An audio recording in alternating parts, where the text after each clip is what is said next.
கர்த்தருடைய பரிசுத்த நாமத்திற்கு மகிமுண்டாகட்டும். ஆண்டவராகிய இயேசு கிறிஸ்துவின் நாமத்தினாலே அன்பு கர்த்தருடைய பிள்ளைகளாகிய தங்கள் அனைவருக்கும் ஸ்வீட் ஊழியத்தின் சார்பாக வாழ்த்துக்களையும் ஸ்தோத்திரங்களையும் தெரிவித்துக் கொள்கின்றேன். சங்கீதங்களின் புத்தகம் 91 சங்கீதம் 1 வசனம். சங்கீதம் 91 வசனம் 1. உன்னதமானவரின் மறைவில் இருக்கிறவன் சர்வ வல்லவருடைய நிழலில் தங்குவான். உன்னதமானவரின் மறைவில் இருக்கிறவன் சர்வ வல்லவருடைய நிழலில் தங்குவான். என் அன்பு கடவுளுடைய பிள்ளைகளே, இந்த காலை நேரத்தில் இந்த வசனத்தினுடைய 2வது பகுதியை நம்முடைய சிந்தனைக்காக நாம் எடுத்துக்கொள்ள வேண்டும். இந்த 2வது பகுதி ஒரு அழகான காரியத்தை நமக்கு சொல்லித் தருகிறது. அது என்ன? சர்வ வல்லவருடைய நிழலில் தங்குவான். நிழல் என்பது எதை எடுத்து காட்டுகிறது என்றால், நமக்கு ஒரு இளைப்பாறுகின்ற இடத்தை குறிக்கின்ற ஒன்று, நமக்கு ஒரு ஆறுதல் கொடுக்கின்ற, அடைக்கலத்தை கொடுக்கின்ற, ஒரு பாதுகாப்பை கொடுக்கின்ற இடத்திற்கு பெயர்தான் நாம் நிழல் என்று சொல்லி குறிப்பிடுகிறோம். அருமை கடவுளுடைய பிள்ளைகளே, நம்முடைய ஆண்டவர் நமக்கு நிழலாக இருக்கின்றார்.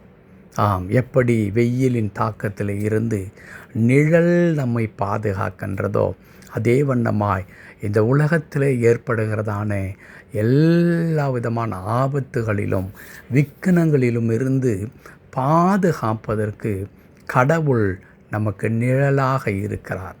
சென்னையில் வசிக்கின்ற கடவுளுடைய பிள்ளைகள் இந்த காரியத்தை நிச்சயமாக நீங்கள் பார்த்திருப்பீர்கள். ஆங்காங்கே சாலைகளிலே எங்கெல்லாம் போக்குவரத்து அந்த சிக்னல்ஸ் இருக்கிறதோ, அங்கே கடந்த 2 ஆண்டுகளாக போலீஸார் ஒரு காரியத்தை செய்து கொண்டிருக்கிறார்கள். அது என்ன? உயரமான ஒரு மேற்கூரை போன்ற ஒரு நிழல் தரக்கூடிய காரியத்தை இங்கே அமைக்கின்றார்கள். அந்த இடத்துல வாகனங்கள் நிற்கும் பொழுது, அந்த சிக்னலுக்காக நிற்கும் பொழுது, அந்த கூரை என்பது என்ன செய்கிறது? அவருக்கு நிழலை கொடுக்கின்றது. அது சற்று ஆறுதலாக இந்த வாகனத்தை ஓட்டுகிறவர்களுக்கு இருக்கிறது. ஆனால் அதில் ஒரு வேடிக்கை உண்டு. அது என்ன வேடிக்கை என்றால், பெரிய பெரிய வாகனங்கள், கார் போன்றதெல்லாம் போய் உள்ளே நின்று விடும். பைக்கில் வருகிறவர்கள், இருசக்கர வாகனத்தில் வருகின்றவர்கள் அவர் வெளியே நின்று கொண்டிருப்பார்கள். தவிர்க்க முடியாத ஒன்று தான். ஆனால் அதில் போலீஸ்காருடைய நோக்கம் என்ன? வாகனத்தில் வருகிறவர்களுக்கு ஒரு சில நிமிடங்கள் அங்கே நிற்க வேண்டி இருக்கிறது. அந்த நிற்கின்ற அந்த மக்களுக்கு இந்த கூரை ஒரு நிழலை கொடுக்கும் என்று சொல்லி அவர்கள் அதை யோசித்தார்கள். அது உண்மையாகவே நன்றான ஒரு முடிவு தான். அதே வண்ணமாக என் அன்பு கடவுளுடைய பிள்ளைகளே, கடவுள் நமக்கு நிழலாக இருந்து எப்பொழுதெல்லாம் நமக்கு தாக்குதல்கள் வருகின்றதோ அப்பொழுதெல்லாம் அவர் நம்மை பாதுகாத்து கொண்டிருக்கிறார். இதற்கு மிக சிறப்பான ஒரு எடுத்துக்காட்டை நான் ஞாபகப்படுத்தி கொள்ள வேண்டுமென்றால், திரும்பவும் நாம் இஸ்ரவேல் மக்களுடைய வாழ்க்கையை திரும்பி பார்க்க வேண்டும். ஆண்டவர் அவர்களை வழிநடத்தும் பொழுது கர்த்தருடைய வார்த்தை இப்படி சொல்லுகிறது: இரவிலே அக்னி ஸ்தம்பமும் பகலிலே மேக ஸ்தம்பமும் அவர்களை வழிநடத்தினது என்று எழுதியிருக்கிறது. அந்த மேக ஸ்தம்பம் என்ன காரியத்தை அவர்களுக்கு செய்து கொடுத்தது என்றால், அவர்களுக்கு நிழலாக வந்து கொண்டிருந்தது. வனாந்தரத்தில் கர்த்தருடைய பிள்ளைகள் கடந்து செல்லும் பொழுது ஆண்டவர் அந்த உஷ்ணத்து நிமித்தமாய் வருகிறதான ஆபத்துகளுக்கும் கடவுளுடைய பிள்ளைகள் பாதிக்கப்படக்கூடாது என்பதற்காக அவர் மேக ஸ்தம்பத்தை கட்டளையிட்டார். அது அவர்களுக்கு நிழலாக இருந்து வழி நடத்தினது என்று நாம் பார்க்கின்றோம்.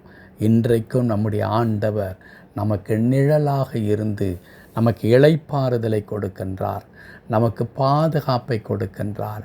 எந்த விதமான ஆபத்தும் நம்மை அணுகிவிடாதபடிக்கு கடவுள் தம்முடைய ஷெட்டையின் மறைவாகிய நிழலிலே வைத்து நம்மை பாதுகாத்து கொண்டிருக்கிறார்.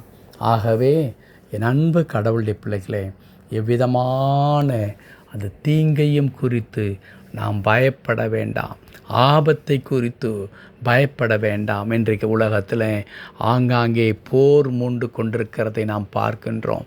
போர் சூழல்கள் என்ன விதமான பாதிப்புகளை நமக்கு ஏற்படுத்தும் என்ற கேள்வியெல்லாம் நமக்கு வருகிறது. ஆனால் கடவுளுடைய பிள்ளைகளை ஆண்டவர் நிழலாக இருந்து எல்லா ஆபத்துகளுக்கும் விலக்கி பாதுகாத்து கொள்வார் என்பதை நாம் ஒரு நாளும் விசுவாசிக்க மறந்துவிடவே கூடாது. உள்ளத்தின் ஆழத்தில் அந்த நம்பிக்கை நமக்கு மிக மிக அதிகமாக இருக்க வேண்டும்.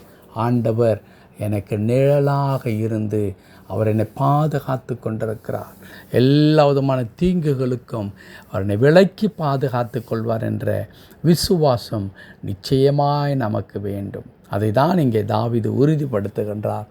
சர்வ வல்லவருடைய நிழலில் தங்குவான். சாதாரண நிழல் அல்ல, வந்து போகிற நிழல் அல்ல, எப்பொழுதாகிலும் காணப்படுகிற நிழல் அல்ல, அது சர்வ வல்லவருடைய நிழல். அதிலே நாம் சுகமாய் தங்குவோம். ஜெபிக்கலாமா? கிருபை நிறைந்த நல்ல ஆண்டவரே, உம்மை துதிக்கிறோம், உமக்கு நன்றி செலுத்துகிறோம். கடவுள், எங்கள் வாழ்க்கையில் நீர் நிழலாயிருந்து எங்களை பாதுகாத்து எங்களுக்கு விரோதமாய் வருகிற எல்லா தாக்குதல்களும் விலக்கி ஆண்டவரே எங்களை வழி நடத்துவதற்காக நாங்கள் உமக்கு நன்றி செலுத்துகிறோம். தாழ்த்தி திருக்கரத்தில் அர்ப்பணிக்கின்றோம். கடவுள் எங்கள் ஒவ்வொருவரையும் பொறுப்படுத்திக் கொள்ளும். இம்மட்டும் நிழலாயிருந்த கடவுள் இனி தொடர்ந்து ஆண்டவரே நீர் எங்களை பாதுகாத்து வழிநடத்த போகிறக்காய் தோத்திரம். திருக்கரத்தில் தாழ்த்தி அர்ப்பணிக்கிறோம். பலப்படுத்தும் மீட்பர் நாமத்தில் பிதாவே. ஆமென், ஆமென்.